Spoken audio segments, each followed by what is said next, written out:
Welcome to the podcast. I am Shane Barker, your host of Shane Barker's Marketing Madness podcast. In this episode, we'll be talking about sales, marketing, and communication. My guest, Marcus Sheridan, is a highly sought-after international keynote speaker known for his ability to excite, engage, and motivate live audiences with his simple yet powerful transformational business approach. Listen as he talks about the importance of understanding customers, communicating effectively, and asking questions.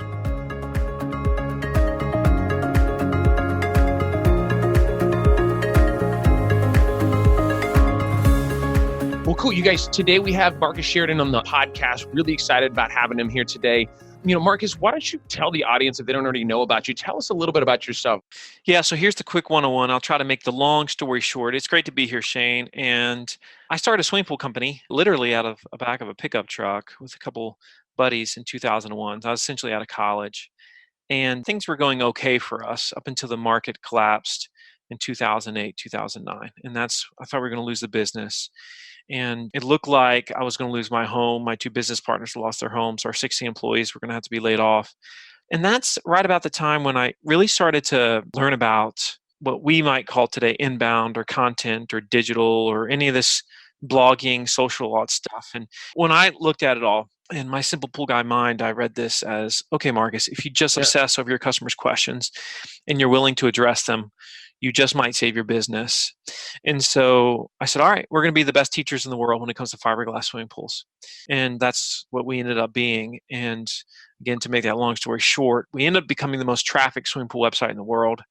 And it saved our business and we became the largest builder of fiberglass pools in the US. Now we're manufacturing fiberglass pool shells as well because we got so many leads that I had to take advantage of those outside of our area of Virginia is where we install the pools. And so now we have dealers all over the country. And in the process of doing this, I started to write about what I was learning and started a really simple blog in 2009, like 6 months after I started They Ask You Answer.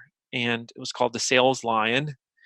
And because I love lions and sales sounded better than marketing. And nobody really listened for the most part for about 6 or 12 months. And then suddenly I started to pick up a little bit of traction, Shane, and had some companies say, could you teach us how to do that thing you did with your pool company? And then I had some conferences say, hey, can you share that story? And that led to two things that were significant.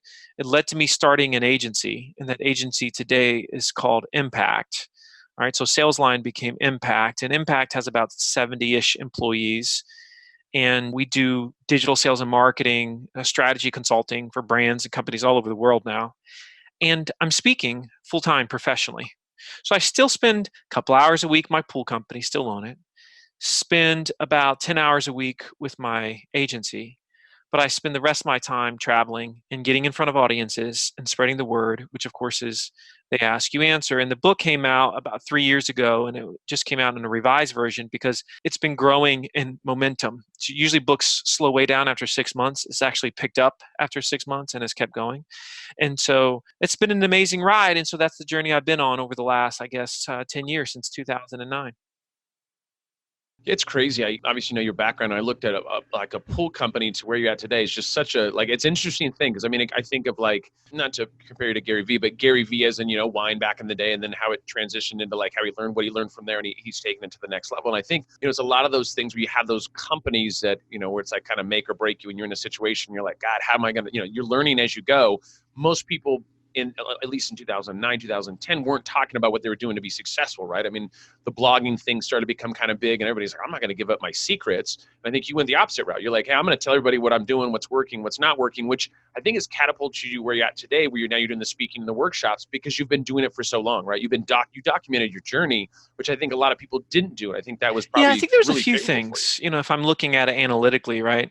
One of them is most people can put their arms around the pool guy story, right? And there's so many, we may go into them, there's intricacies of how we had this crazy success. The approach of They Ask You Answer wasn't one that was genius at all, right? In other words, it just made so much sense to me. But it turns out that nobody really was doing many of the things that we were doing. It ended up being outrageously innovative for the time. And what's crazy about it to this day, Shane, we're a decade later, and still most companies do not really embrace this philosophy, right? They can put their arms around the story very easy. Also, I would say that I've managed this, we'll call it just success or whatever you want to call it, because I've never tried to sound smart. And I think this is one of those things when you talk about just anything, content, your website, your brand, your message, as a speaker, whatever it is, there's a group of people that if you look at them, you can just tell there's something there. They're trying to sound smart. And the moment we try to sound smart, we start to lose a percentage of our audience. But if we release that, right, and we say, my only job today is communion, I'm only here so as to potentially induce a light bulb moment by me sharing with the world what the world has taught me in simple terms, I'm not here to prove anything. And that really resonated. I think it resonated with all these pool shoppers, right? It resonated as I started to talk about what we were doing, and people were like, dude, this makes so much sense. Why are we not doing this? And then it continues to resonate today. That's why it's been so fun. It's been so cool for me, right? But I think we forget that Yeah. oftentimes. We try to sound smart, and it's probably one of the number one piece of feedback that I give to people, whether it's a speaker, whether it's a brand that's doing video or they're doing content. Like, what are you trying to prove here? Because it's obvious to me that you're trying to show that you're intelligent. If you just teach me without trying to show it, it'll happen organically. Hmm. Yeah, I like that because it is one of those things that when people try to act smart, then say it turns a lot of people off, right? It's like, I get it, you're Mr. Guru, you're Mr. This, but I think you have a really good way of being very genuine. Like when you put the information out there, it's like you're literally just sharing it, right? It's like, here, let me put this out there, not and showing your expertise in doing that, but that's not really the goal, right? I think the goal is to say, this is like what I've learned. I'm literally giving you guys a gift of, hey, read this, and maybe hopefully you get something from it. Well, I there's a think that's very component of genuine. it that is, and I say this, you have to take in the right context. There's a component whenever you teach something, you have to teach in a way like, here it is. Now you can take it or leave it. It's okay. I'm okay either way with what you do with it, right? So let me give you an example. And it's almost like sharing it with nothing to lose. So one of the things that in general companies have struggles with when they produce messaging and content is it immediately sounds biased. There's certain things that we do that make a viewer, make a reader say, they don't really have my best interest at heart, right? So let me give you an example of that. So the principle they ask you answer is you obsess over your customers' questions and you feel like it's your moral obligation to address them on the front end in that digital realm, because if you don't address it, you know that they'll look somewhere else and that's who they're ultimately going to do business with. That's it in a nutshell, right? And so an example of this is people used to ask me as a fiberglass pool builder, they used to ask me all the time, so Marcus, be honest, what is the difference between a concrete and fiberglass pool? Why should I choose fiberglass? Okay. 99% of pool companies are going to say all the reasons why you should choose fiberglass. That's what they're going to do in that moment. And that's why they fail to stand out, because that's not going to induce trust and it's going to show that you're biased. So how would you do that? So let's say, I'm being hypothetical right now, but let's say I was going to produce an article or a video on the difference between concrete and fiberglass pools, and all I sell is fiberglass pools, right? So let's say I'm going to produce that. It's going to sound like this. And oh, by the way, like this structure is something that we've replicated thousands of times now. And it's the same thing over and over again. But again, most companies don't do what I'm getting ready to show you how to do here. And so as I'm saying this, if you're listening to this, think about, okay, is that the way we communicate online? So it might sound something like this, Shane. So one of the questions I get here all the time is, okay, Marcus, be honest, tell me, why should I choose fiberglass over concrete? Well, the truth is you shouldn't always choose fiberglass over concrete. In fact, there are times when concrete is the better option. So what this article or what this video is going to do, it's going to honestly and transparently explain to you the pros and the cons of both types of swimming pools. And then by the end, hopefully, you'll have a great sense as to which is the best choice for you. Now, when I'm with an audience and I say, after I do that, how often do companies communicate with you that way? They say, almost never, almost never. I was with a really big brand. Heck, I'll say their name. I was with Bass Pro Shops recently, and we were launching their new ATV line that Tracker makes. So Tracker, they make boats, and they also make now ATVs. And we were shooting videos out there at their headquarters, and I was overseeing it. And it was fascinating because part of the scripting process, we had to say we were doing reviews of their ATVs. And part of it, we said, in this video, we're going to help you get a sense as to whether or not this is the right ATV for you. And the folks from the manufacturing side of it that were there from the manufacturing side were like, whoa, whoa, whoa, whoa, whoa, whoa. what do you mean? We're going to help you decide if this is the right fit for you. Of course it's the right fit for them. I'm like, no, it's not. So we proceeded to have this nice little debate, right? When you base things on psychology and you base things on what would I want if I was the viewer, the listener, the reader in this moment, it gets pretty simple to make those types of decisions.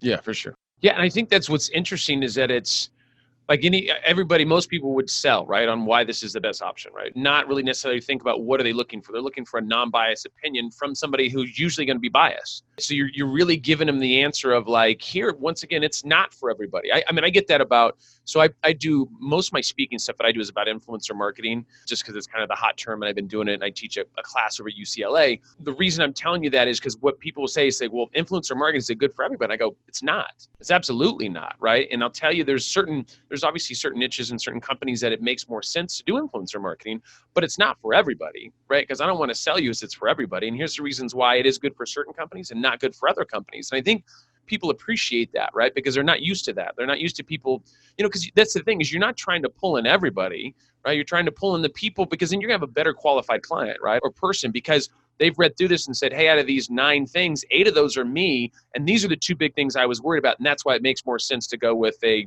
cement pool or, or something like that. They're not used to the people being that honest. And when you are that honest, it's like, okay, well, that actually really helps me make my decision. Let me tell you the most important section of a website that every company should have that nobody listening to this podcast has right now. No, it is the section that is who we're not a good fit for. This is easily one of the highest converting pages of your site if you have it. All right. And so once again, this goes back to simple psychology. Generally speaking, everybody's going to say who they are and why they're special, maybe the problems they solve. But almost never does somebody say who we're not a good fit for. But the moment you say what you're not is the moment you become dramatically more attractive to those who you are a good fit for, right? So it's the same thing if I say, a fiberglass pool is not for you if you're looking for something longer than 40 feet, wider than 16 feet, very customized in terms of shape or depth. But if you're looking for a low maintenance pool that's going to last you a lifetime, that's less than 16 by 40 and less than 8 feet deep, and we do have a shape that does fit your needs, well, then it might be a great choice for you. Now, the qualified person that is a fit is going to hear that and say, oh, perfect. I wanted a 16 by 32 rectangle, 3 to 5 feet deep. This is absolutely what I was looking for. So it creates a greater sense of wanting in that moment. But it's so fascinating that companies are almost never willing to say that. So if you put a section on your site that says who we're not a good fit for, and you do it without sarcasm, if you're not snarky, but if you really do it with honesty, you will find that it is a very high converter. It's funny. So I've done something like that. We're revamping my site now, but we did have something on my site. It was a while ago. And we did have on there, like, who's not a good fit. Like if you don't have a budget, anything under $10,000 a month, if you don't have some kind of, we put that on there and we actually received, not everybody read it. People would go on there and be like, I have $500. What can you do? And I'm like, well, let me help you out a little bit. Let me throw you some bones or have you send you an article or something. But we did see a good amount of people because once again, we really want, I don't care about 1,000 leads. I care about the 10 perfect leads, right? Or the 10 leads that are going to come in that are more qualified because they've already read some of it and said, I am a good fit. And he seems like he's a good fit because I already know what he's not willing to work with. And hopefully I'll be able to get on his radar and be able to work with him because I'm a good fit because I know what he doesn't like, right? Or what isn't a good fit. So I think it's interesting. I love the concept of that. And once again, I think you got to get on more stages, my friend. What's fascinating about this, right, is I see this across the board and companies, they just don't do it, right? And that's because they're coming from this place of, to your point, we need as many leads as possible. But all the studies have proven otherwise. Like there's a recent B2B study that came out that said on the typical B2B sale, over 50% of the time, the prospect is not a good fit. Think about that. Over 50% of the time. So why in the world are we not telling that and teaching them that on the front end? They very, very much appreciate it. And this is how you set a tone early on that, no, this company, this brand, they're not like everybody else. And yes, they do have my interest at heart here, right? And that's something that's unique. And these are little things that we can do. It's no different than, let's say, let's look at messaging from like the homepage of your website. Let's just take a simple example. A lot of people on the homepage of their site might have a section that says, what makes us special, or why we're great, or something along those lines, right? What makes us unique? That's actually not the smartest way to say it. The smartest way to say it is, for example, a headline like this: are we really any different than anybody else? Question mark. Now that causes me to lean in because that's exactly what I'm thinking. Yet that's Yeah, not the way absolutely. that most companies would do a headline. You see what I'm saying? And it's all the same principle, right? It's all the same principle. We recently, for about 3 4 years, we've been teaching companies a lot with video. And one of the highest converting, or one of the most effective videos that we see working is videos that go next to forms on landing pages. Now, what's fascinating about this is when somebody fills out a form on a website, there's essentially four major fears that they have. Are you going to spam me to death? Are you going to email me to death? What are you going to do with my information, like privacy? And what's going to happen if I fill out this form? So those are the four major questions or fears that people have. So here's what you want to do. You want to put a video immediately next to that form. Now, that video should have a title. If it doesn't have a title, it doesn't get watched, right? Which is crazy how many videos don't have titles on websites today, but that's beside the point. Now, here's the thing. The title, though, is the key here because the title needs to be done in a way that the person is thinking it. And so the title to that video would be, see exactly what will happen if you fill out this form. The problem is a lot of people would make the title, why you should fill out this form. That denotes bias. But as soon as you strip bias from all messaging, it's way more attractive and people lean in.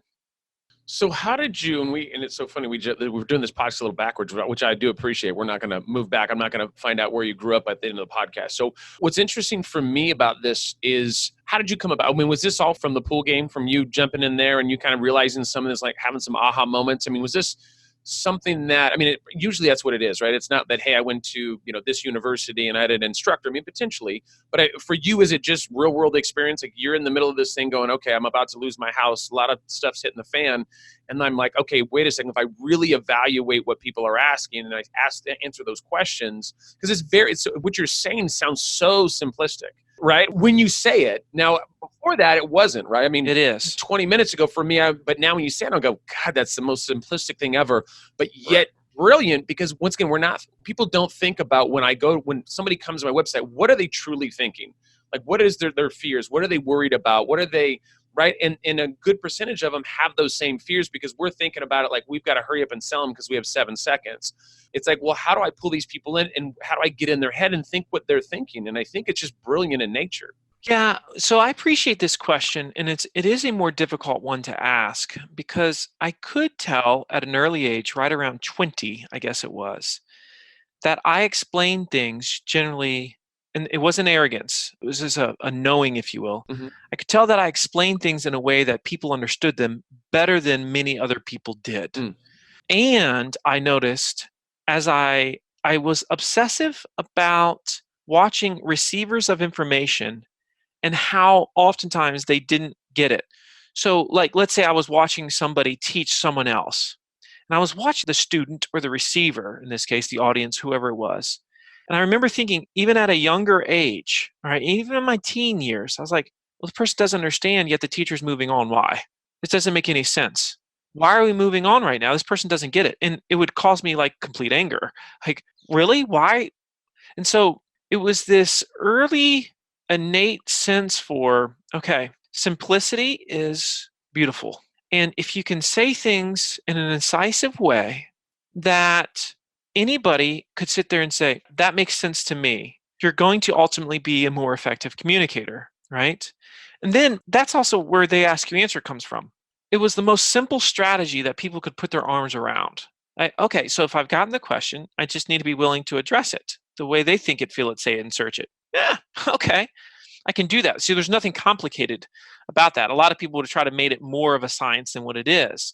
But because I really try to strip it down and make it less of a science, it was more effective. And when you do really become obsessed, and I don't mean that word lightly, Shane, but when you become obsessed with the way buyers think, then it really does force you to consider things that you've never done before, because you're constantly saying, well, how would I like that? Like, how would I feel about that? Would I understand that? And this is why it's like, I still to this day, a company, a brand will show me something. I'm like, but it doesn't make sense to me yet. I was like, how doesn't it make sense? It's because it doesn't make sense. Your viewers are not going to understand this because it's not abundantly clear. It's not obvious. And here's how you can tell if it's obvious. It's obvious if they can hear it and then teach it to somebody else. That's the quickest litmus test. It's a way and you can test certain things on this all the time. So if I explain they ask you answer to somebody, and seconds later, they could explain that to somebody else. Simple, right? Now, if you explain the definition of content marketing to somebody, as per Wikipedia's definition, and if you read that, how spreadable, how shareable, how easy is that to understand from someone else, from another receiver of said information? It's not. And you see, this is the reason why we have struggles with buy-in all over the world. And this is the reason why, frankly, a lot of marketers struggle, is because they do not speak the language of the rest of their business. They speak the language of marketing, which inherently is built to fail. And I think but this is the hardest part, is even though it's simplistic in nature, it's probably one of the most difficult things to do, because you have to really have a clear message, like I think that's such a hard thing to do, because I think you touched on with the marketing thing, right? We're trained as marketers, right? So you got to hurry up and do this, and you have this much time to get their attention, and you got to do this, and you got to explain to them why you're the best. And it's such ass backwards when we talk about this, but trying to taking something from your, whatever it is, your, 2 paragraphs down to, one sentence or 2 sentences, right? You talk about your pitch. It's, hey, if you're with an investor in an elevator and you have, 7 seconds to pitch them, what do you tell them? Right. And then it's like, I did this thing at Google. So this was many, many years ago. And we had a value, I think it was a value statement. And what we would do is we had to really, first was paragraphs, and then we knocked it down to a few sentences and we presented it. Right. And it was this deal. It was like, it's not easy, right? Because you're like, how do I put in everything in there in one sentence so that somebody, once again, it's easy for somebody to remember, be able to say, okay, well, tell me what Marcus does. Marcus does this, this, this, and this. It's pretty simple, actually, right? It's like doing that. And obviously I know you have workshops and stuff that you put on, but that's like, I know that's difficult because I've done it myself. I'm not that good at it, I'll be honest. I look at my stuff and I go, God damn, I've got so much more work. I'm going to show this to my team. They're going to be like, I knew we shouldn't have interviewed Marcus, because now we're going to have to revamp everything, right? So, and I'm okay with that. I'm okay with that. The team will be okay with that too, I'm sure. But you get my point of it is difficult to really hone in that message. How do you obviously there's, obviously I think reading your book obviously is a great first start. I know you do workshops and stuff. I'm just trying to figure out, of course I know there's no easy answer. It's not like, hey, Shane, you read my book and then you can revamp everything will be awesome. But how do you get going with this? Let's say if, somebody can't afford you or whatever, what would be the next steps? How do you start your process? So let's say you said to yourself, all right, I want to embrace this mindset, this philosophy, which is really a customer first mindset. It's a mindset of, we're going to be the best teachers in the world, that we're going to become obsessive listeners. That's the first thing that you essentially agree to, right? Now, once this happens, then you say, all right, so if we're going to really address our customers' questions, we need to start with what they're asking. And so you get your sales people together and you say, what are the questions you're hearing all the time, every single day? Exactly how they say them. And there's a lot of questions, a lot of questions. Now, here's what's interesting, though. The book talks a ton about this, Shane. I've never seen an industry that's an exception to what I'm getting ready to tell you. So this is B2B, B2C, service product, big, small, local, national, just across the board. There's basically 5 subjects that buyers are obsessed about with almost any product or service. 5 subjects. In the book, we call it the Big 5. What are the Big 5? They're things that you and I want to know before we engage a company, so as to feel like we've done a little bit of vetting, done our work, and now we can move to the next phase, all right, of the buying process. So those 5 subjects are this. As buyers, we're obsessed with how much is it? We want to know about the money. As buyers, we want to know what are the negatives, the issues, the problems with this particular thing, this company, this methodology. Okay. So we want to know about money, cost. We want to know about the negatives, the problems. We want to know, how does that thing compare to that other thing that we're also looking at? We've gotten to the point we feel like we always have to compare so as to make an informed decision. Okay, so we're obsessed with comparing. As buyers, we're obsessed with what everybody else is saying about it, in other words, reviews. And as buyers, we're obsessed with the best. We like to find out, we like to research what the best thing is. Doesn't mean we're buying it. We just want to know what it is so we can work off of it. So cost, problems, comparisons, reviews, and best. Those are the big five. That's what buyers like us, you, me, we want to know. Now, here's what's crazy. Buyers are obsessed with them, and businesses do not like to talk about them. They don't. So here's the quick litmus test that you can do that's going to give you the fastest gauge as to whether or not your content is truly effective, especially generating sales revenue. And that's how I really define efficacy in the world of business, is what generates sales revenue. I'm not here to talk about like what drives a click. I just don't really care, right? Because when you've looked at bankruptcy square in the face, you don't really care about vanity metrics any longer. Yeah. You just care about really what drives revenue. Now, you'll see that these 5 subjects, they help your sales team immediately. Your sales team could be using them all the time. And so the litmus test is this. What percentage of the content you've put on your website could be used by your sales team today, right now? In other words, what percent would they say, that's exactly what I've been looking for because I'm dealing with that right now with a prospect? If the answer is not much, you have a problem. I can tell you that at least 80% of your content should be aligned, should fall under the umbrella that is the big 5. And you're like, what do you mean? That only has 5 subjects. Oh, no. It's actually way, way more than that. But that covers almost everything. I mean, it really covers a ton of questions that people are asking all the time. These are all the bottom of the funnel based questions, right? And what's interesting about content in general and content strategy, Shane, the mistake that most companies make is they start in a top or outside of the funnel. It's generally very fluffy, and a sales team or salesperson could never really benefit from whatever was produced. It wouldn't help them very much. Let me give you an example of this. So let's say I'm a pool guy and I wanted to produce an article or a video that says 5 fun games to play in your swimming pool. That's nice, but it's completely worthless to me as a salesperson, as a pool guy. In my course of selling pools, which was almost 10 years, nobody ever asked me, what are some fun games I could play in the pool? Ever. Because they didn't care to ask me that. They had another set of questions for me so as to decide if they wanted an in-ground pool, did they want a fiberglass pool, and what type of, I was just like all these components, like specific questions. And so because we didn't mess around with fluff and we attacked those bottom of the funnel questions, we got immediate results. You see companies shy away from immediate results because this is the stuff that companies usually never talk about. So let me give you a couple examples if that's okay, Shane, right? Because this is really, really important. Yeah. It's like a crux of what we're talking about here. So it used to be that people would ask me all the time, Marcus, how much is a fiberglass pool? What's this going to cost me? Just give me a feel. What are we looking at here? And what I'm about to tell you applies to B2B or B2C. So whether you're selling a service or product, it's the same deal. So please don't put yourself in the corner of this doesn't apply, because I promise you that it does. And so if I was asking anybody that's listening to this right now, have you researched how much something costs online in the last year? You'd say yes. And I said, okay. So if you're on a website and you're researching cost and price and you can't find it, what's the emotion you experience? You say frustrated. And I say, why? And you say, well, because I'm the buyer and it's my right to know. And I would say to you, okay, so when you get frustrated, do you sit there and dig further on the website? And you're like, no, I immediately jump. And if I said to you, well, when you get frustrated and you can't find it on somebody's website, do you say to yourself, well, that's okay.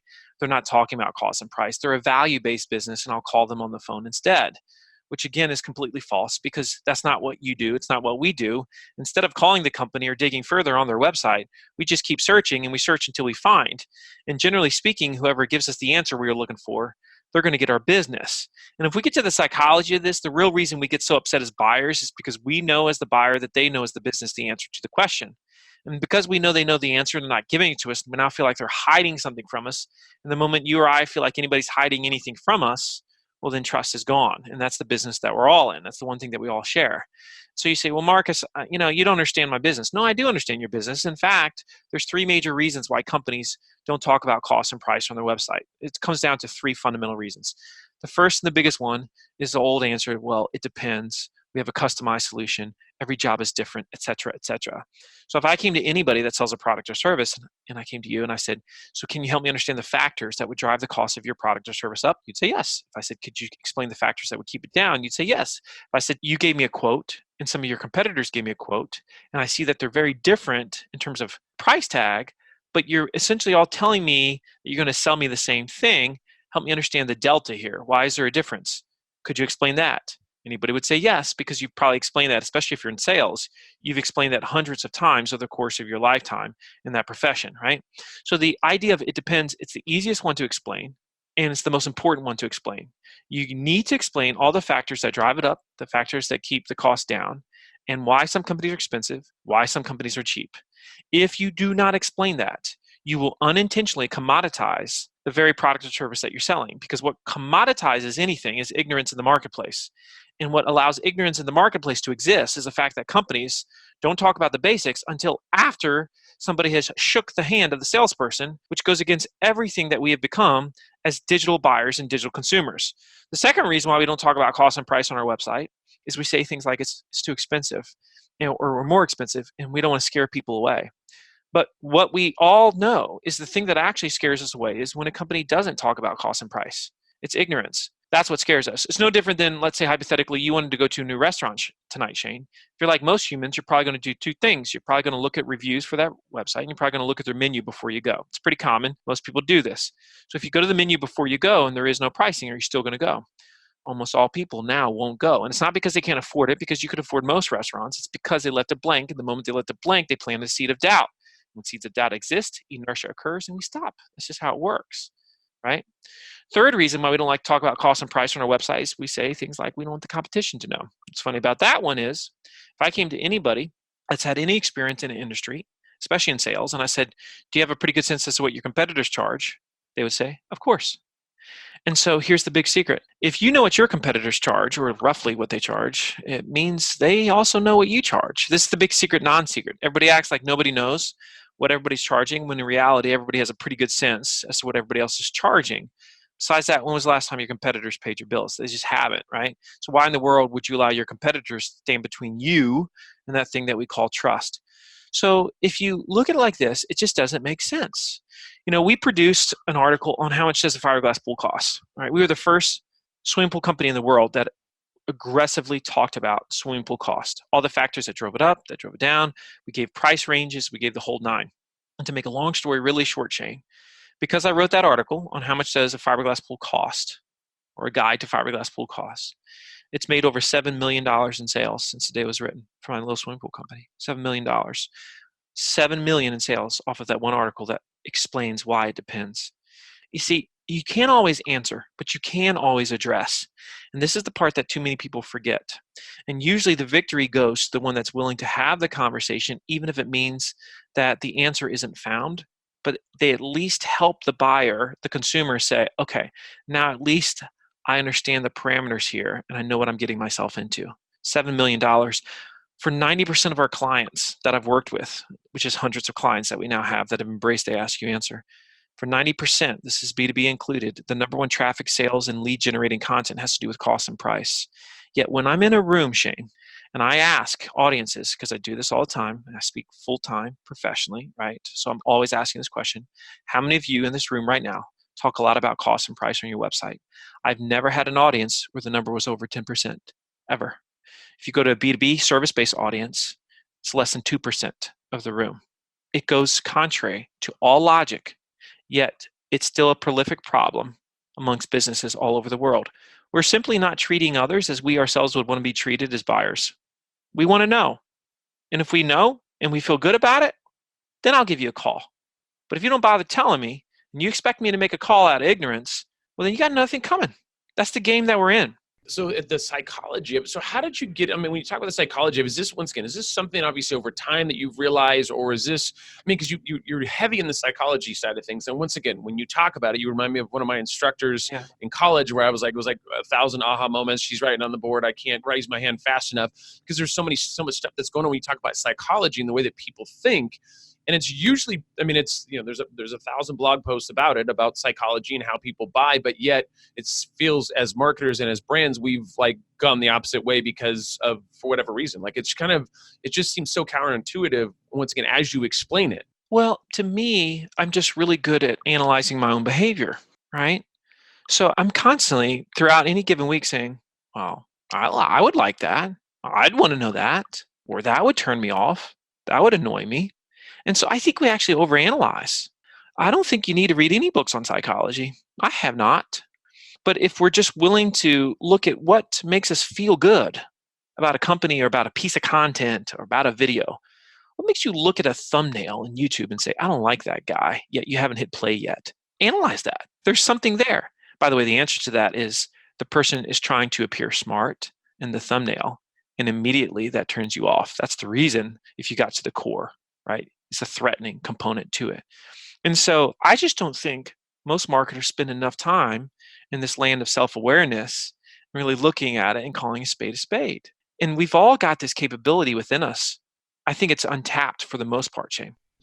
So here's the thing. First of all, were you in debate? I feel like you were in debate in high school or something like that. You seem like the guy that's like, you probably have never yelled or anything, have you? You seem like the guy that's just like, let me just think this out a little bit. And then I think the thing is, this is what I want to answer for the audience is, I think naturally you get it, right? I think it's really, as you touched on earlier, like you just have this knack for looking at something and going, I don't know about that.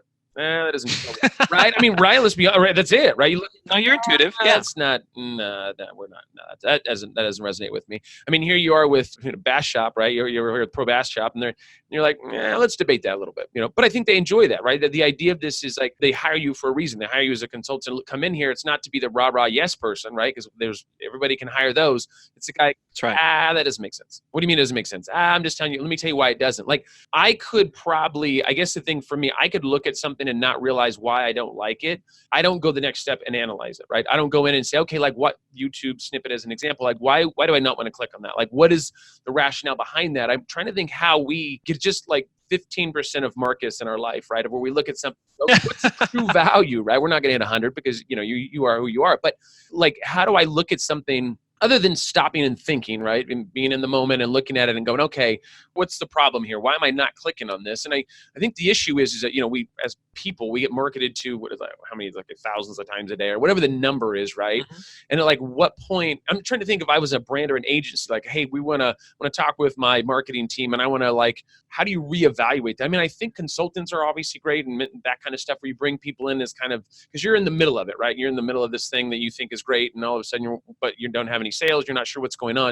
And obviously with people that come in and can help with that, I'm just trying to think if I'm a brand, like, is there like when you're looking at your messaging, is there a methodology? Is there something I go, okay, let me read this, think about it. I mean, of course, it's not going to be good for everybody, but I'm just trying to think of like, once again, how can we get into that 15, maybe even a solid 20% of Marcus of where we look at things and evaluate it and say, all right, I need to really figure this out and what we think the issues are. Because when you explain it, it sounds simple as all get up. Like, I feel like I could just wake up tomorrow and reevaluate everything and just go get it done, except I'd probably have to, send you a few emails and my team's probably cursing out right now because they know this is only going to get down to a deeper project. But you get my point. Like, I'm just trying to figure out, like, is there and I hate to say simplistic because I don't think anything about this is simplistic, because the idea is you want to make it more simplistic, which is complicated because I just think, but for you, it's easy. Like for you, you're like, no, not really. I think it's not too bad. It's just, you have a different lens, right? You see things as you see things. And for me, I'm trying to think of like how I can better evaluate once again my own business, or a brand can evaluate their brand better. And I guess it's starting with the book, but I don't know. You have a very easy way of making it seem simplistic, which is awesome. Yeah. Well, I really appreciate that. And these are good questions because people don't normally ask me these questions. And I'm not just telling you that, Shane. I'm serious. So you've got a great observer's gift as well, I would argue. And I would say that probably the biggest element to this is I literally see the world in the form of a question.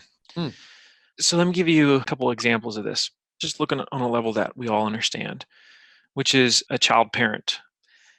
Most parents today, if a child comes up to them and asks them a question, most parents today give an answer. Question, why?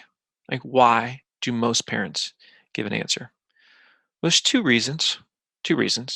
The easy answer, or the easy reason that a lot of people would initially say, is trying to be efficient and quick. Right? It's true. It's actually not the fundamental reason why most parents today do it. Most parents today do it because inherently they want their child to believe that they're smart. Absolutely. Now, my kids, they're screwed up in a really good way. Okay? Because I have 4 children. Oldest is 18. Youngest is 9. 3 girls, 1 boy. They know that if they come to me with a question, we're going to go on a journey together. Now, it's not a situation where they come to me and they say, hey, Dad, what is such and such? And I say, well, what do you think it is? Because that's not what I'm talking about here. But usually the answer is within each one of us. And my only job as a parent is to facilitate that moment of self-discovery. All right. Let me give you a crazy example. A child came to me one time and said, daughter, she says, why does the sun rise in the morning, Dad? Okay. So this is a classic case of we can explain it, or we can ask exactly the right questions so that the child has an incredible moment of self-discovery, right?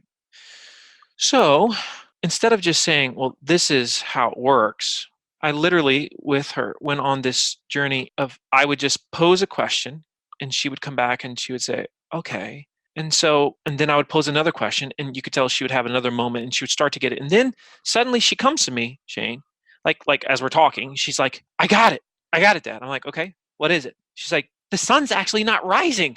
I'm like, okay. The earth is moving, which makes the sun look like it's rising. Now, here's what's cool about that moment. She will own that as hers forever. She wasn't told by anyone that the sun actually doesn't rise. She, in her mind, discovered it, right? Is it possible to do this when you meet with a prospect? Is it possible to do this when you meet with a client? Is it possible to do this with a team member? 100% yes. The sad reality is the one skill that as a whole we have lost the most as a society that is not taught in university today, it's not taught in elementary, middle, high school, it's not taught in the workplace, is the skill and the art of effective communication. The closest thing that you see is occasionally sales teams taught on cheesy closing techniques. If you go to most salespeople and you say, are you good at asking questions? They'll say yes. If you do an exercise or an activity where they're forced to just ask questions to help a prospect, you'll see that 90+% fail. It's not what they have. And so when I look at something, I'm asking myself a series of questions, not just out of curiosity. I'm really trying to understand, right? I'm really trying to say, why is that right now the way that it is? When I am with an audience, I'm going to walk them through a journey by asking them questions, and they're generally going to discover what I'm going to like. It's not my goal to tell them. It is my goal to help them discover that thing that I want to tell them without me actually telling it to them. Now, it's hard to do this necessarily, let's say, in a podcast format, right? Because it's a different medium, and we can't do it the same way. But if this was, I could see the audience, it would have been a conversation the whole time with me and the audience, so that they keep having those moments of self-discovery versus, oh yeah, I heard it from Marcus, it must be true. Because that's not the end goal. Because again, I'm not trying to sound smart. I don't want the audience to ever worship me. I don't want the client to ever worship me. I want the audience or the client or the child, in my case, to say, who's the hero here? The one that figured it out for themselves, right? And it also goes back to that intrinsic element of when we feel like we have discovered it, we own it, and it's going to be ours, and we just might do it for long terms, right? It might become a part of who we are. Mm-hmm. If we feel like it was forced on us, then it's not nearly as effective. So in other words, here's a quick litmus test again that you can do on this. If your kids or if your coworkers or if your clients or your prospects are consistently saying to you, yeah, you're right, yeah, that's what we need to do, that means you have failed to induce a moment of discovery with them. But if you consistently hear from those that you engage with every day, if you consistently hear them say, wait a second, I know what we need to do. Now, that means you are a world-class communicator. Yeah, I mean, I'm with you, man. The communication thing is just, it's so, I mean, because you think about it, I mean, that's what we do all the time is communicate, right? And not understanding how to do that effectively is pretty crazy if you think about it, because it is true with universities and stuff like that. I mean, it's not a big thing that's touched on, right? I mean, maybe a little bit in psychology. Shane, it's a major problem. Yeah. In my agency, I have 100% college grads, and the biggest problem that I have is helping them communicate in a way that they're on par always with the client or the prospect. Mm. It is easily our biggest problem as a company. And when there's a feeling of not being on par with each other, that's when you as the company, you end up saying yes way more than you should. You don't push back when you should. And all because you are fearful of losing the prospect or losing the relationship versus knowing that if we're on equal plane here, if I say something with love and respect that is contrary to what they believe, and if I do it in the right context, they're going to really appreciate it. And so this is the skill set that is the great lost art. And I don't, for the life of me, understand why we don't spend way more time talking about it. And it's marketers have the same issue because all we're doing is communicating, right? We're just doing it in different formats. We're doing it on video. We're doing it in an article. It's like, but the principles are just tied together. Mm-hmm. It's like, what causes you to read the first two paragraphs of something and say, I'm into this. I like this company. I like how this feels. What causes you to watch a video and within the first 30 seconds say, I really like this person, something about them? What causes you to do the same thing when you were listening to this podcast today that made you say, I either like this person or I don't? These are all elements of simply the way that you're communicating in the moment, right? And again, you don't read about it, you don't hear about it, it's not taught nearly enough. And I really believe it's a great tragedy. I do too. I can answer the thing about the podcast. It's my methodical voice. My voice is just that's the reason why people listen to my podcast. I mean, I think it, No doubt. I'm not that smart. No doubt. I mean, I really am. I'm not. My guests are amazing, but it's just, and it couldn't be because of my red beard because it's a podcast. So half the people don't even know I have a red beard. So that's, so as much as I'm joking around, do you have a hard time sleeping at night? Because you've got how big of you got to change the world, my friend. Like we have that's going to be, that's a big ship. I mean, I'm being a little facetious, but I am for you, because once again, I think it's your trainings and it's the stuff that you've done. You've got some books out, and I think we should probably touch on that a little bit, but just what would be, so let's say, okay, I'm just saying, listen, once again, I'm going to be more like Marcus. Reading the books, is there and then what is, I'm just trying to think about, because I think what you've touched on, you've opened my eyes a lot in regards to this conversation, this podcast that we've done. And I'm just trying to think what are the next steps other than what you're looking. I know we talked about the book. I know you have some self-help books and stuff like that. I know with your organization, it's trying to get people to understand how to better communicate. Is there a book other than yours? And once again, I want to recommend yours as well. There's another book that you read that you're like, God, this is great. I mean, it just, you just seem like you have that natural gift, man. That's the hard part. I want to, like I said, how do we tap into, and I know it's not a book's going to make it so you come out and all of a sudden you're like Marcus Life or something. It's like, read your blog. I don't know. I mean, yeah, this is a frustrating thing for me. I have started to teach a lot more about communication. A lot of people don't know me for that. They know me for sales and marketing. And they know me as the pool guy. What I'm most inherently passionate about is transformative communication in the home, in the office, and on the stage. And because that's where you see this unbelievable domino effect that can change lives. For sure. And generational influence that it can have. I've seen it. I gotta share this one personal story with you, if that's okay. Yeah, please. By the way, I don't have a book. I wish I did. I wish I could recommend one right now. I always tell people my favorite book is How to Win Friends and Influence People. Yeah. It is. I think it's one of the great books of all time. For sure. I think everybody should read it at least once every couple of years. And it's beautiful because it's really old by this point. It's probably almost 100 years old, and it still is true today as it was when it was written. That's how you know truth. So I had an experience last week when I was teaching at a conference, and I was teaching on communication, and a gentleman comes up to me when I'm done. I'm packing up. He says, "Can I have a personal conversation with you?" I say, "Okay, sure. Let's do it." He goes off to the side, and what I'm about to say, Shane, sounds odd, but stay with me because it's going to make sense, I think, by the end. He says to me, "So Marcus, I was here with my wife today," because I'd called on him while I was talking, and I noticed he had him and his wife there. He said, "My wife and I, we were divorced at one time, and we've been back together for a while. But she does something that really, really bothers me a lot. And I don't want it to bother me, but it really, really bothers me." He said, "She bites her nails. And she does it, and it gets under my skin, and she does it at the wrong times, and it's just driving me crazy." All right, so I'm gonna take a time out from the story.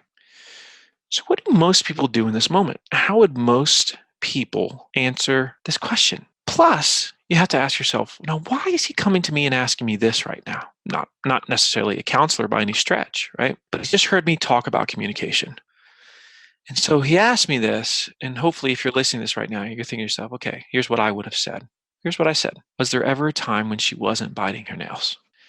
And he said, well, now that you mention it, she stopped for about 2 years after we got back together. And that's when I said,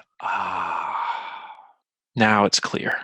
Now it's clear. And to make this story really short, I said to him, I promise you this. During that 2-year period, you were so invested in her to make her feel loved, to make her feel important, to make her feel wanted, weren't you? He said, yes. I said, my guess is you're probably not doing that today, are you? He said, no. I said, if you go back to who you were then, I promise you, she will stop chewing her nails within the next 6 months. But this is all on you. And literally, Shane, he's sobbing by this point. He's sobbing, he nods to me, and he walks away. That's it. That's it. So there's a couple things about this story, and it's just on my mind because it happened last week. I have these things happen a lot. Mm-hmm. And the only way somebody asks you that question is if they don't feel threatened, if they don't feel judgment. If we're going to be our best selves, somehow we have to release judgment. We're not there to judge. We're there to help them judge themselves if they need to, but we're not there to do it. Okay? So he didn't feel threatened by me. He felt safe. There's a lesson for me there.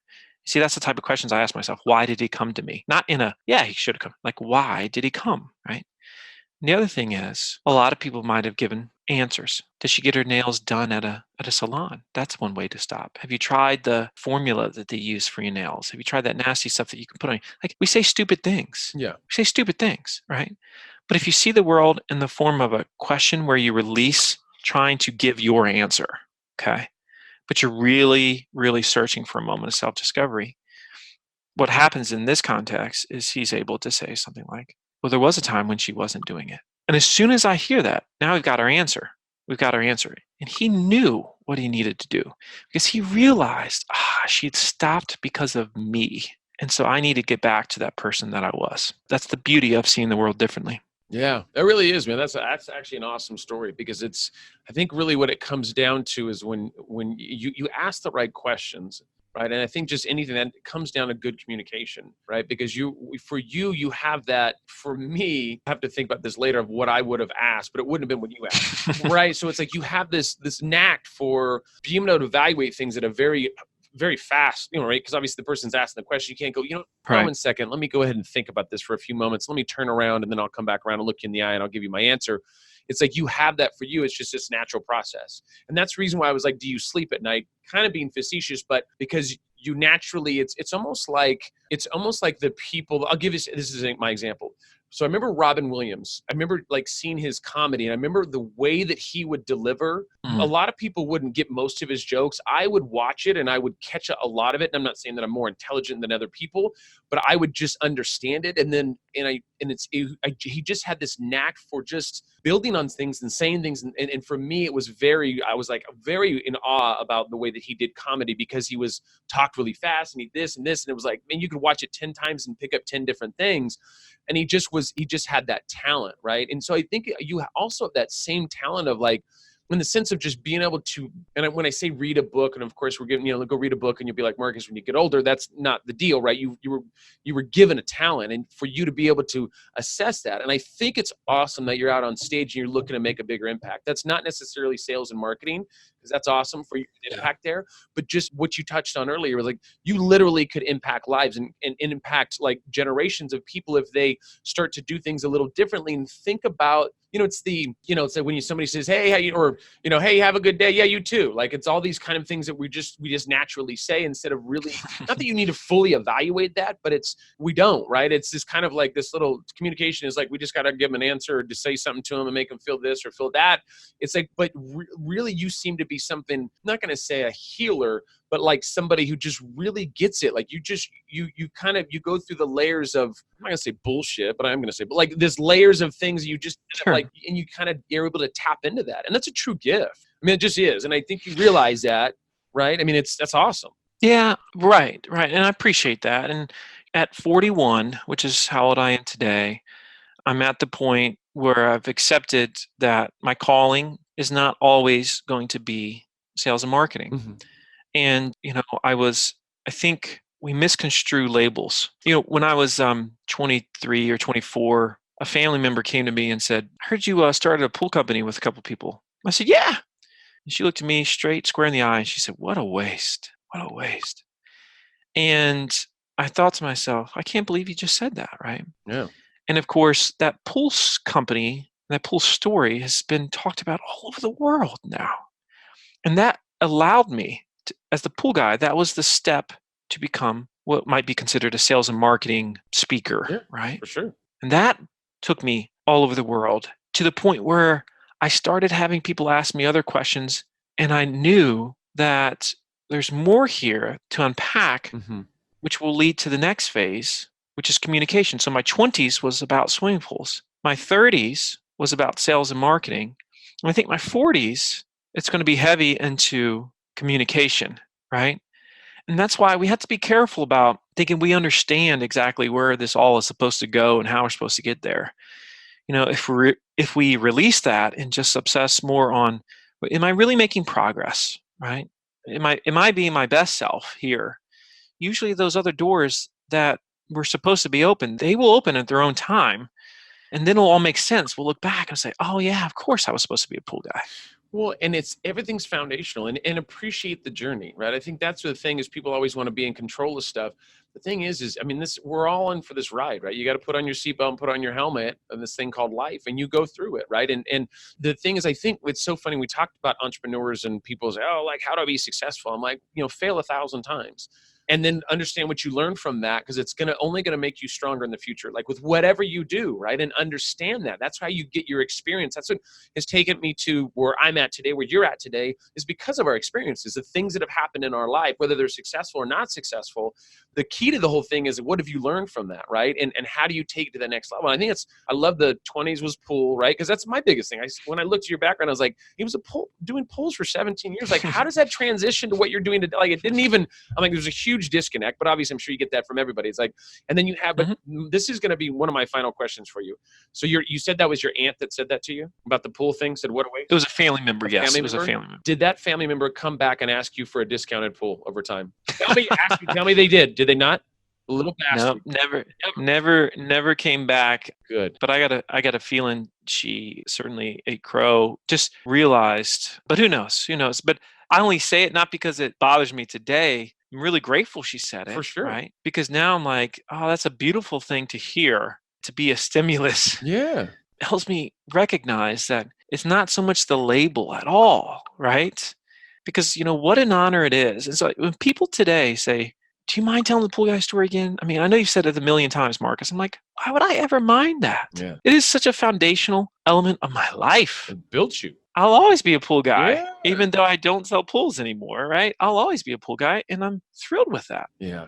I think it's awesome, man. I think you got a great, great story, man. You got a good vibe about you. I mean, if anybody wants, because we're at the end of this thing, I got to be honest, I feel like I should come over to your house and we should smoke a cigar and talk about life 2 weeks together. But except I know you're traveling, so we can't do that. But if anybody need to get in contact with you, tell us about where they can pick up the books, any other emails, fun stuff, Twitter, Facebook, where you at?